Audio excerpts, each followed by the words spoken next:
The autumn sunlight filtered through the windows of the corporate auditorium as I approached the podium. Faces, some familiar, some new, looked up at me expectantly. My hand trembled slightly as I adjusted the microphone. In the front row, my father Robert's proud smile steadied me.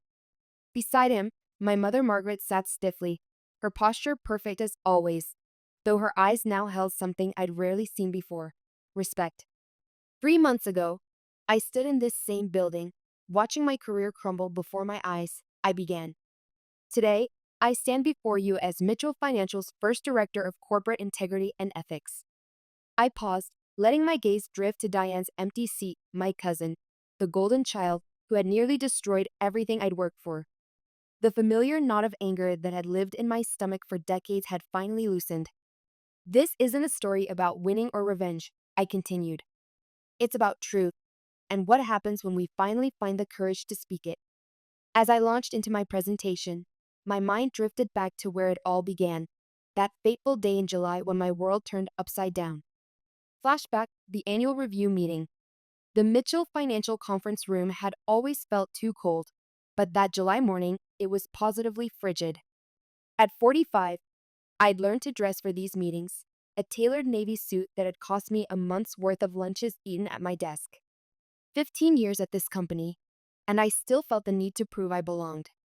Before we announced the Deputy Director of Finance position, Thomas Murray, our department head, adjusted his glasses.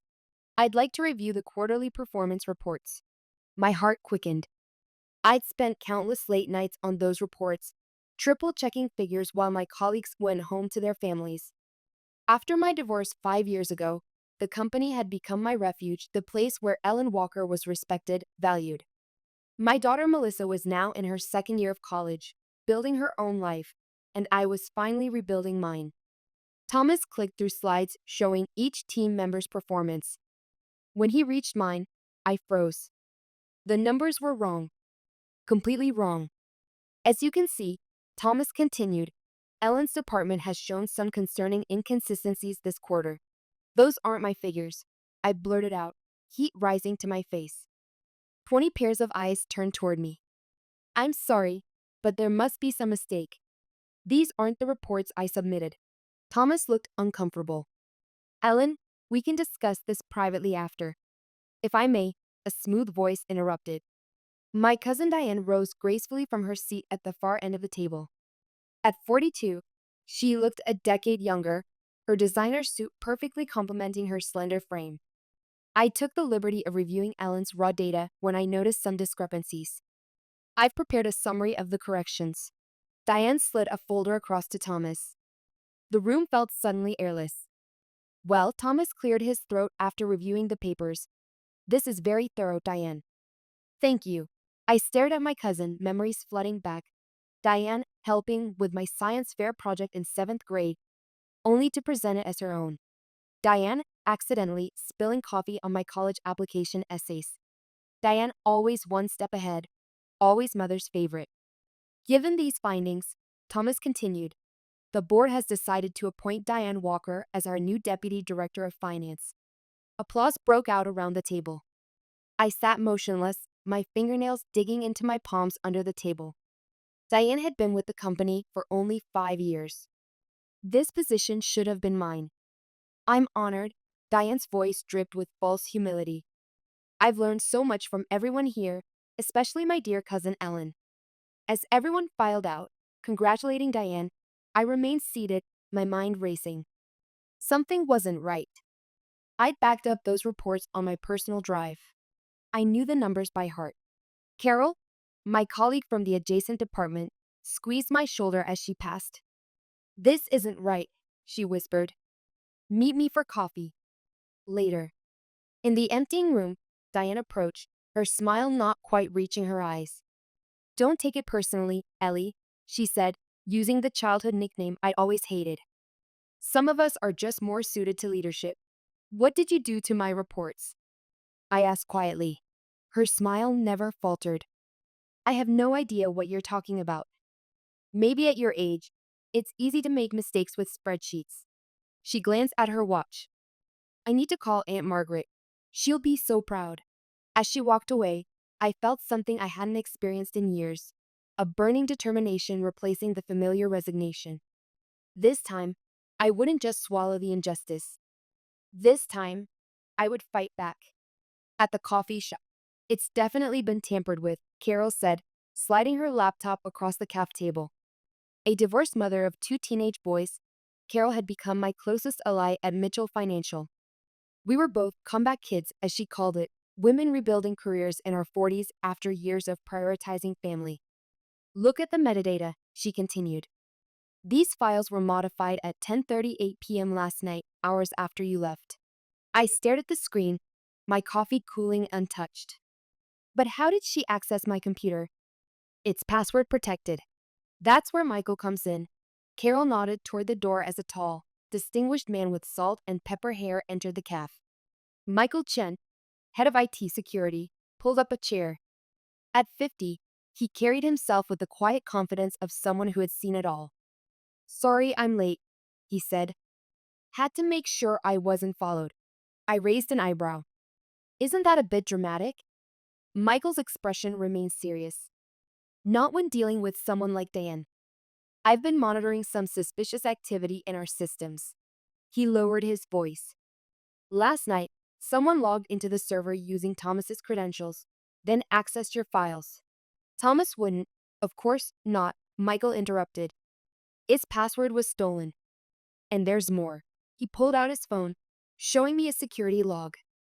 Diane requested after hours access to the building yesterday, claiming she needed to help you with some reports.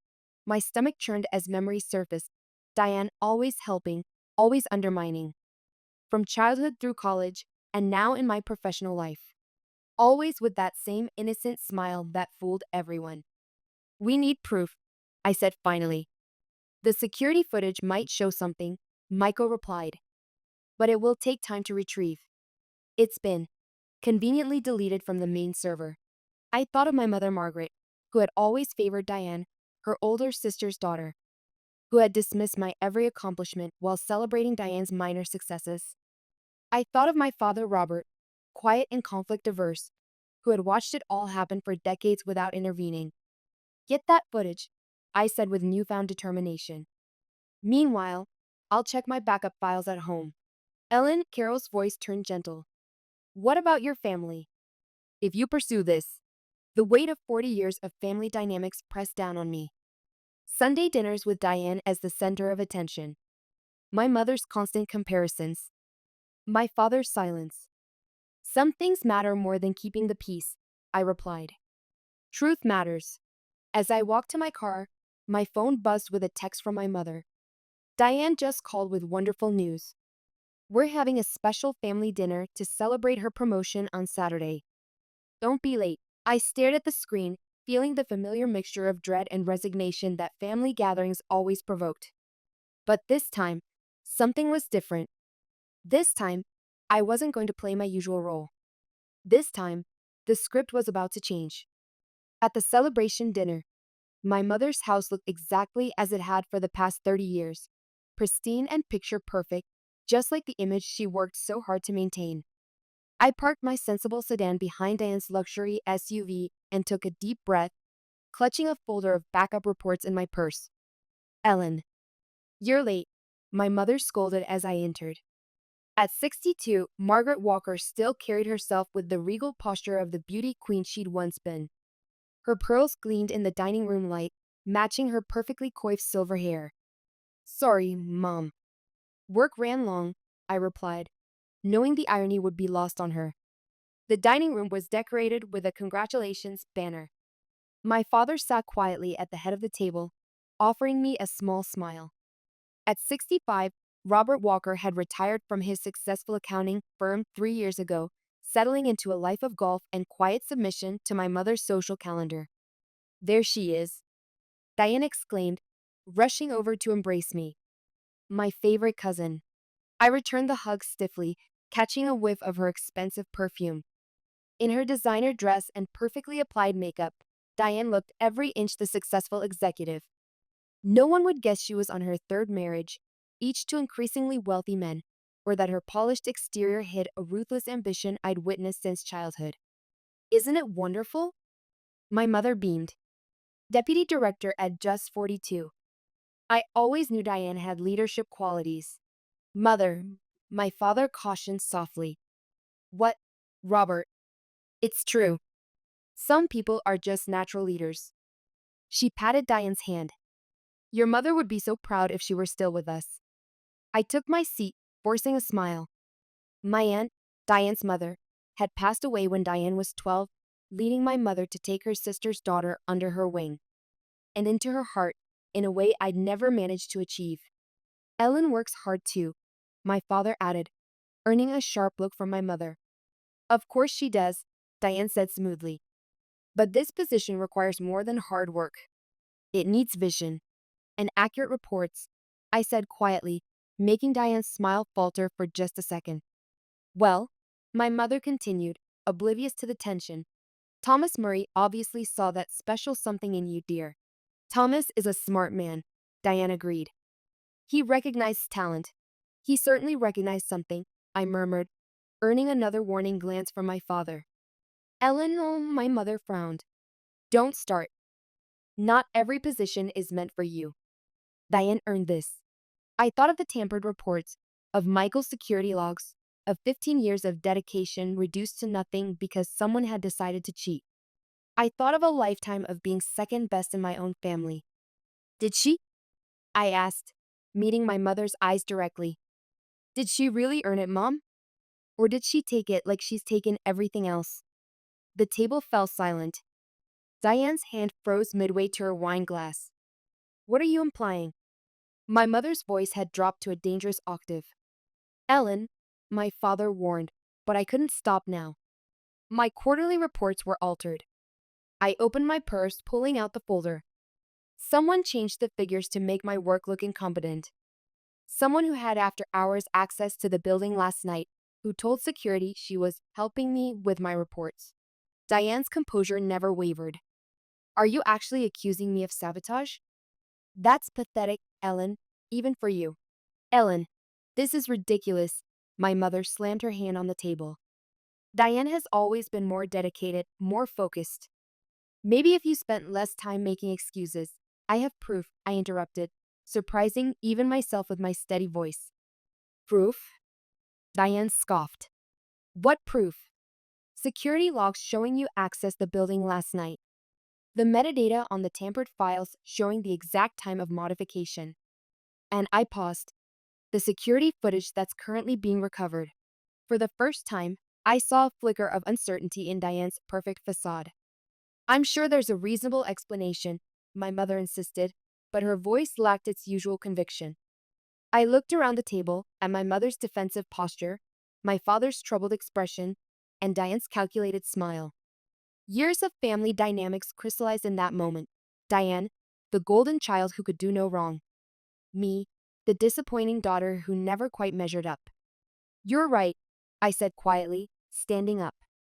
This is pathetic, but not for the reason you think. Ellen, sit down, my mother ordered. You're making a scene. No, Mom. I've sat down and stayed quiet my entire life. I'm done. As I walked toward the door, I heard my father's chair scrape back. Ellen, wait. I turned, expecting another plea to keep the peace. Instead, my father stood tall, something shifting in his usually gentle eyes. I'm coming with you. Robert. My mother's shock was palpable. I need to show Ellen something, he said firmly. Something I should have shown her years ago. As we walked out together, I heard Diane's voice, no longer quite so confident. Uncle Robert, don't be ridiculous. Come back inside. But for once, my father wasn't listening to anyone but himself. In Robert's study. My father's study was the one room in the house that had remained unchanged since my childhood. Bookshelves lined the walls, filled with accounting textbooks and the mystery novels he loved. It smelled of leather and the pipe he'd given up years ago at my mother's insistence. Dad, what's going on? I asked as he closed the door behind us. Robert Walker moved with sudden purpose to his desk, unlocking the bottom drawer with a key he kept on his watch chain, another small rebellion against my mother's modernizing tendencies. I should have done this years ago, he said, his voice tight with emotion. I told myself I was keeping the peace, that family harmony was worth the price. He pulled out a worn leather box. I was wrong. He placed the box on his desk and opened it carefully. Inside were dozens of neatly labeled folders. What is all this? I asked, though something in me already knew. Evidence, he replied simply. Years of it. With trembling fingers, I opened the first folder. Inside was a photocopy of my 7th grade science project notes with Diane's handwriting in the margins. Copy this one for presentation. Another folder contained my college recommendation letter, the one that had mysteriously disappeared, with Diane's notation. Too risky. She might actually succeed. Folder after folder documented incidents I remembered and others I'd forgotten or never known about. Emails she'd intercepted, opportunities she'd sabotaged, credit she'd stolen. You knew? My voice cracked. All this time, you knew what she was doing.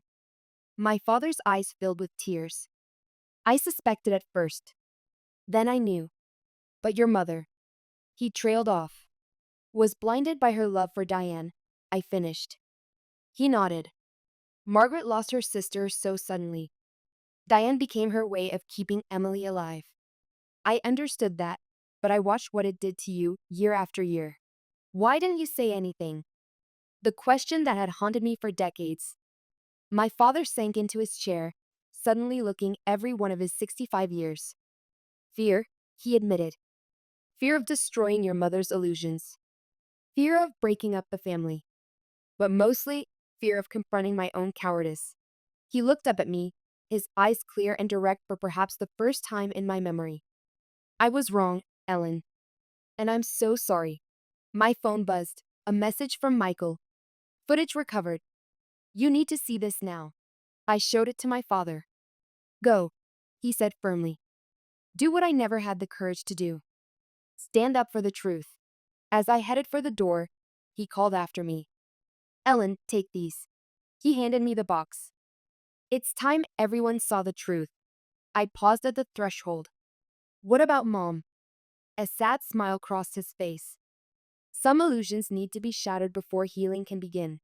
As I drove back to the office, the box secured on my passenger seat, I felt a strange mixture of grief and liberation. The father I'd always wished for had been there all along, silenced by the same forces that had silenced me. But no more. The silence was about to be broken. At the office, the confrontation. Mitchell Financial's offices were eerily quiet as Michael, Carol, and I gathered around the computer in the security room. The security footage played silently.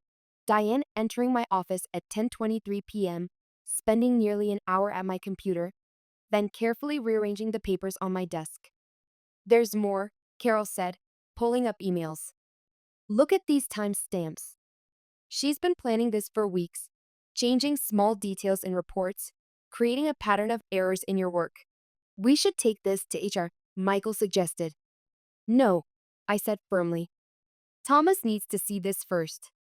He's the one she fooled, and he's the one who needs to make this right. My phone buzzed. A text from Diane. I know what you're doing. Don't forget who the family always believes. Don't forget who always wins. I showed the others. She's getting nervous, Carol observed. Good, Michael nodded. I've seen this before. When people like Diane feel cornered, they make mistakes. Big ones. As if on cue, my email pinged. Diane had just sent a company-wide message about team restructuring, and my name was on the list of people being transferred to a remote satellite office. She's trying to get rid of you before everything comes out. Carol gasped. I smiled. No, this is perfect. She just proved she's abusing her new position. I'm downloading a copy for evidence, Michael confirmed. Walking to Thomas's office, I felt calmer than I had in years. The weight of decades of injustice had become a strange source of strength. I wasn't just fighting for a promotion anymore. I was fighting for every person who'd ever been silenced by someone like Diane. Thomas's face grew increasingly pale as he watched the security footage. The conference room felt impossibly quiet, except for the soft hum of the laptop. Stop the video, he said, rubbing his temples. I've seen enough. I placed the stack of evidence on his desk. The altered reports, the email threads, the timestamps of Diane's after hours access. There's more, Ellen. He leaned back in his chair. This is serious. Corporate fraud, document tampering, career assassination. Don't forget that part, I added quietly. A knock at the door made us both jump. Diane stood there, perfect smile in place. Oh, I didn't realize you were in a meeting, she said smoothly. I just needed to discuss the department restructuring. Sit down, Diane, Thomas ordered, his voice sharp. Her smile faltered. I have a client call. Sit down. As she took a seat, I noticed her hands trembling slightly. Thomas turned the laptop toward her. Care to explain this? The footage played again. Diane's face remained composed, but a muscle twitched in her jaw. That could be anyone, she said dismissively. The quality isn't. Your security badge log confirms it was you, I interrupted, along with these emails you sent from my computer that night. Thomas, she turned to him, eyes wide and pleading. This is clearly a misunderstanding. Ellen's just upset about. About what? I challenged. About you systematically sabotaging my work? About you lying to get a promotion you didn't earn? My phone buzzed, a text from my mother. Diane is not answering her phone. What have you done? Before I could respond, another message came through from my father. Stay strong. Truth matters. Thomas cleared his throat. This requires a formal investigation. HR will need to be involved. In the meantime, Diane, you're suspended pending. You can't do this. She stood up, her carefully crafted facade cracking. Do you know who my family knows? Who I've played golf with? Are you threatening me? Thomas's voice was dangerously quiet. I'm reminding you that actions have consequences, she snapped, then turned to me. And you really think this will fix anything? That they'll ever pick you over me? This isn't about being picked, Diane, I said calmly. It's about right and wrong. She laughed, the sound brittle. Right and wrong in business? God, you're still so naive.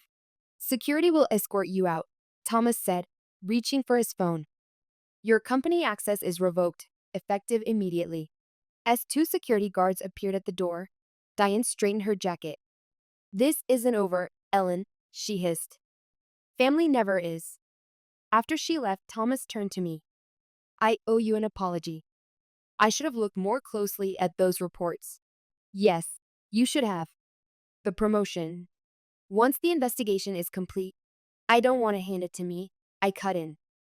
I want to earn it properly this time. He nodded slowly. The board meets next week. Present your case, show them what you showed me today. Walking back to my desk, I found Carol and Michael waiting. Well, Carol demanded. She's suspended, investigation pending. Michael squeezed my shoulder. It's not over yet. People like Diane always have a backup plan. My phone buzzed again, an incoming call from my mother. This time I answered. How could you? She sobbed. She's family. That's why it hurts so much, Mom, I replied quietly. Because she's family, and she did this anyway. You've ruined everything. The family will never be the same. Good, I said. Maybe it shouldn't be. I hung up as another email arrived from an unknown address. Inside was a single image, my original quarterly reports, the ones Diane had altered, with a note attached. Insurance policy. Meet me tonight if you want these back. Diane, she's bluffing, Carol said, reading over my shoulder. You already have proof. But she doesn't know that, Michael pointed out. She's desperate. I forwarded the email to Thomas, then replied to Diane. Name the time and place. You're not really going. Carol asked worriedly. Of course I am, I said, gathering my things. Because this time, I'm not just fighting for myself. The showdown. The coffee shop was nearly empty when Diane walked in, her designer heels clicking against the floor. Even in crisis, she looked impeccable, not a hair out of place, her makeup flawless. She slid into the booth across from me, placing a manila envelope between us. I always wondered when you'd finally grow a backbone, she said, stirring her latte. Took you long enough. Where are the original reports? I asked calmly. She tapped the envelope. Right here. But before you get too excited, let's talk about how this ends. It ends with the truth coming out. The truth? She leaned forward. The truth is, you're nothing without this family's support. Who do you think got you that interview at Mitchell Financial in the first place? I stared at her, memories falling into place. My lucky break 15 years ago, the interview that had seemed to materialize just when I needed it most, after my husband had left me for his 25-year-old assistant. That doesn't give you the right to sabotage my career, I replied. To what? Take what I deserve. Her perfect veneer cracked slightly. Face it, Ellen, I've always been better at this game than you. My phone buzzed beneath the table, a text from Michael. Security cameras in place. Everything's being recorded. As I read it, I understood what true power felt like. Not the fleeting satisfaction of revenge, but the steady strength of justice. You know what's funny, Diane? I took a sip of my coffee. You're so busy playing games, you never noticed you'd already lost. Her smile faltered. What are you talking about? Check your work email. Oh wait, you can't, because you're suspended pending a fraud investigation. A temporary setback, she dismissed with a wave. The board meets next week. They've already seen everything. The security footage, the altered documents, your threatening emails. Everything? She grabbed the envelope, but I was faster, snatching it away. Inside were blank papers. Really? I raised an eyebrow. That's amateur, even for you. You little. She stood up abruptly, her coffee spilling. You have no idea what you've done. This family will never forgive you. As she gathered her things to leave, I caught her wrist. Why, Diane? All these years, why me? For a moment, her mask slipped completely. I glimpsed something I'd never seen before in her perfect face, vulnerability. Because it was always so easy for you, she whispered harshly. You never had to try. The perfect daughter, the natural talent. Even when your marriage failed, people still admired you for raising Melissa alone, for rebuilding your life. Easy? I was genuinely stunned. You think my life has been easy? Aunt Margaret never looked at me the way she looked at you, like I was just a replacement, a stand-in for the daughter she really wanted. I had to be exceptional just to be noticed. I remembered suddenly a 12-year-old Diane, newly orphaned, watching me with my parents from across the room. The hunger in her eyes that I'd mistaken for jealousy. That's not true, I said softly. Mom always favored you. She favored what I achieved, Diane corrected bitterly. There's a difference. As she walked away, I called after her. It doesn't have to be this way, Diane. We could both. Save it. She cut me off. Some things can't be fixed. Watching her leave, I felt an unexpected pang of sadness beneath my triumph. We'd both been shaped by the same toxic family dynamics, she'd just chosen a different way to survive them. My phone rang. My father. How did it go? She's been playing a longer game than I realized, I replied, still processing Diane's revelation. Ellen, his voice turned serious. Your mother found Diane's diaries while cleaning the guest room. You need to see them. Diaries? Years of them. Detailed records of every manipulation, every lie. Like she was proud of it, I thought of Diane's parting words, of the wounded child beneath the ruthless adult. I'll be right there, I said, gathering my things. As I drove to my parents' house, I realized that the story wasn't as simple as victim and villain. We were all damaged in our own ways, all playing the roles we'd been assigned in a dysfunctional family drama. But now, finally, the script was being rewritten. The board meeting. The boardroom felt colder than usual as I set up my presentation. 8 pairs of eyes watched me, the board members, Thomas, and surprisingly, my father, who'd been invited as a company investor. Before we begin, the board chairman spoke. We should note that Diane Walker has submitted her resignation. Resignation? I looked at Thomas, who nodded grimly. Along with some concerning allegations about workplace harassment. She's claiming you orchestrated a campaign against her. A familiar surge of anger rose in my chest, but I took a deep breath. Then let's start with this. I played the security footage, then the recovered emails, then testimonies from 3 other employees whose careers Diane had similarly sabotaged. Their faces were blurred, but their stories were clear, all victims of her manipulations. This isn't just about my promotion, I explained. It's about a pattern of behavior that's gone unchecked for years. Ms. Walker, one board member leaned forward. Why didn't these other employees come forward sooner? Because people like Diane count on silence, I replied. They count on others being too afraid, too uncertain, or too powerless to speak up. My phone buzzed, a text from Carol.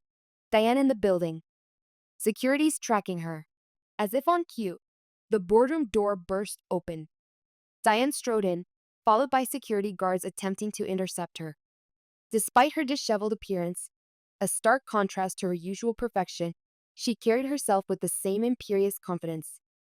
I have a right to defend myself, she announced. This is a closed meeting, the chairman started, but Diane cut him off. Really? Then why is Uncle Robert here? She turned to my father. Did Ellen tell you how she hacked my computer? How she planted evidence? That's enough. Thomas stood up. No, I said quietly. Let her speak. Let everyone see exactly who she is. Diane's composure cracked. You think you're so clever, don't you? Playing the victim, turning everyone against me. But they know. They all know you're just jealous, just like you've always been jealous. I pulled up another email on the screen, one I'd been saving. Is that why you wrote this to HR 3 weeks ago, claiming I was emotionally unstable and unfit for promotion? The board members murmured as they read the email. Diane's face paled. Where did you get that? From me. Michael stepped into the room. As head of IT security, I monitor all suspicious email activity, including emails sent using stolen login credentials. You can't prove, actually, he interrupted.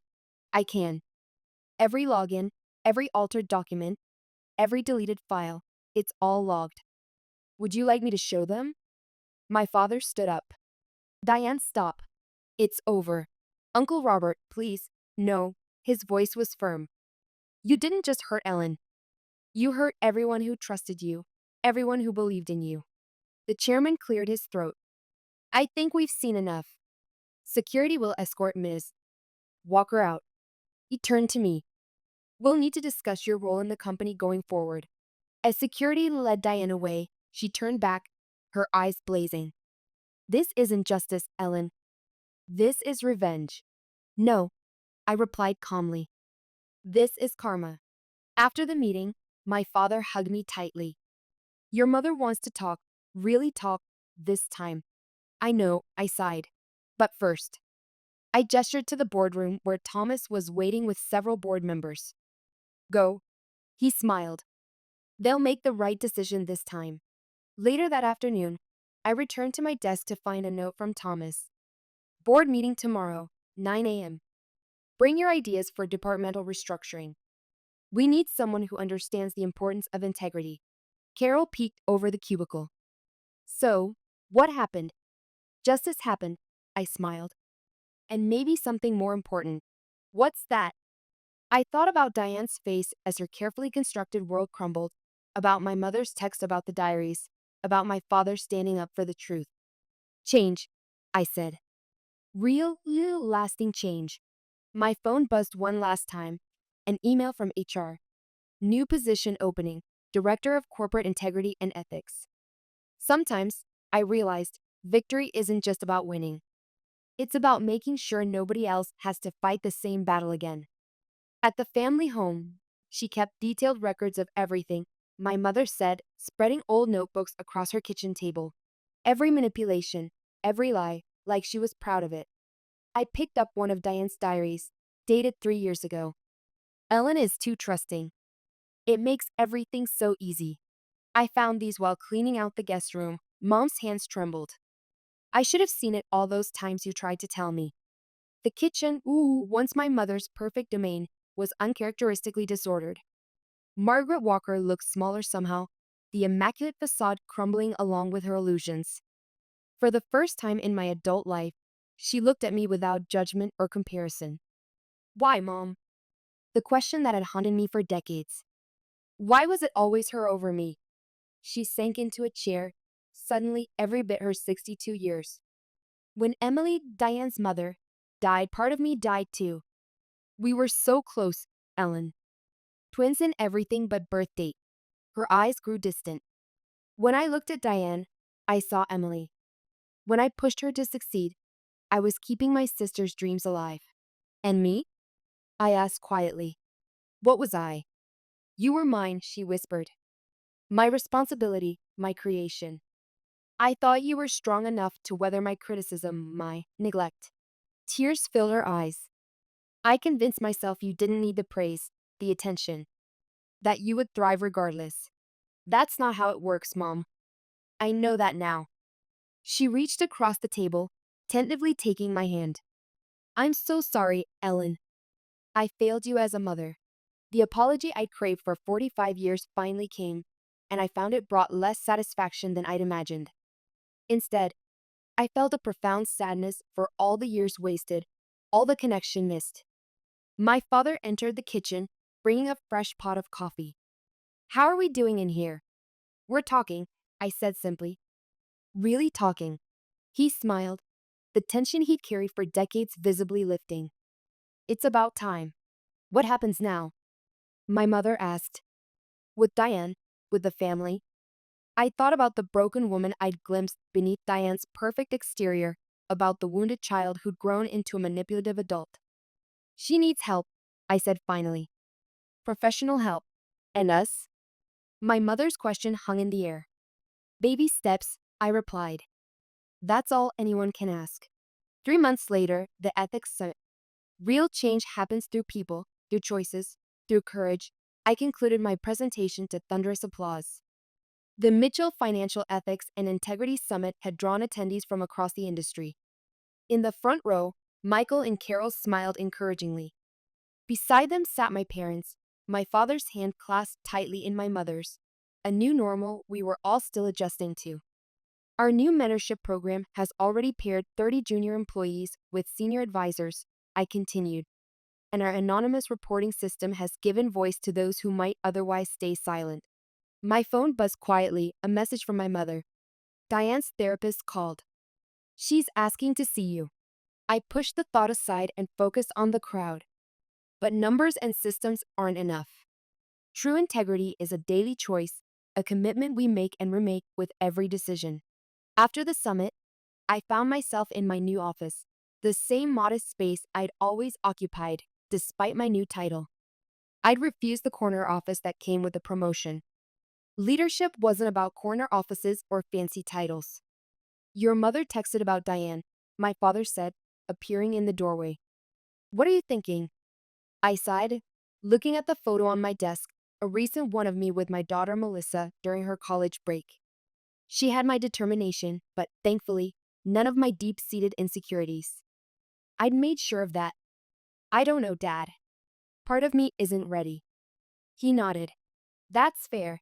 But remember, healing isn't just for those who were wronged. Sometimes it's also for those who did the wronging. When did you get so wise? I smiled. Around the time I finally found my backbone, he chuckled. Take your time, Ellen. This isn't a decision anyone can make for you. Later that evening, as I prepared to leave, my assistant handed me an envelope. This came for you. Inside was a handwritten letter. Dear Ellen, I've spent years seeing you as competition instead of family. I convinced myself that my success required your failure. I was wrong. The hardest part isn't admitting what I did, it's realizing who I became in the process. My therapist says I have narcissistic tendencies stemming from childhood trauma. That doesn't excuse my actions, but it helps me understand them. I don't expect forgiveness. I've hurt too many people, destroyed too much, but I am trying to change. If you're willing, I'd like to meet. Not to repair what can't be repaired, but to acknowledge the truth. You deserve at least that much. Diane, I folded the letter carefully, slipping it back into its envelope. Outside, the autumn breeze rustled the trees in the corporate courtyard, their leaves turning from green to gold to crimson.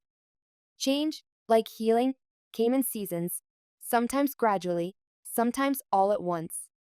Sometimes it arrived in grand gestures, other times in small, quiet moments of truth. My phone rang. Melissa calling from college. Mom, how was the big summit? Her voice, so confident and clear, reminded me of why all this mattered. It went well, I replied.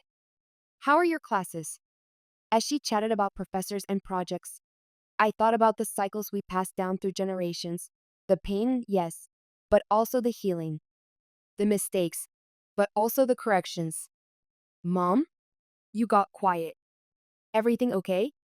Everything's fine, sweetheart, I said, making a decision. Actually, everything's changing. And that's okay. After we hung up, I typed a brief message to Diane. Coffee. Tuesday, 10 a.m. The same place. Some victories weren't about winning or losing, revenge or redemption. Sometimes victory was the slow, steady work of building something better, not just for yourself, but for everyone who comes after. And that work, it never really ends. It just gets stronger, one truth at a time. Epilogue is 6 months later.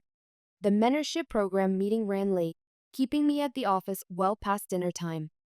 As I gathered my things, I noticed a text from my mother. Don't forget Sunday dinner. 5 p.m. sharp. Family dinners had become a new tradition in the past few months. Not the tense, performative affairs of the past, but quieter, more authentic gatherings. My relationship with my mother was still healing, one conversation at a time. Some days were easier than others. I was about to reply when Carol appeared in my doorway. The quarterly ethics report is ready for your review. Thanks, I smiled. How's the mentoring group going? Amazing, she beamed. 3 of my mentees just got promotions, all women over 40. Things are really changing around here. As she left, my phone rang, a number I now recognized. Ellen Walker, I answered. Ellen, it's Diane. Her voice was different now, less polished, more real. I just wanted to check about Sunday. Mom said you might be bringing Melissa? After 6 months of careful, supervised meetings, we'd reached a fragile truce. Not friendship, certainly not the close family bond my mother still hoped for, but something approaching mutual respect. Yes, she's home for spring break, I replied. She's looking forward to meeting you properly this time. An awkward pause followed. I'm nervous, Diane admitted, a vulnerability that would have been unthinkable in the past. Just be yourself, I advised. The real one, not the perfect one.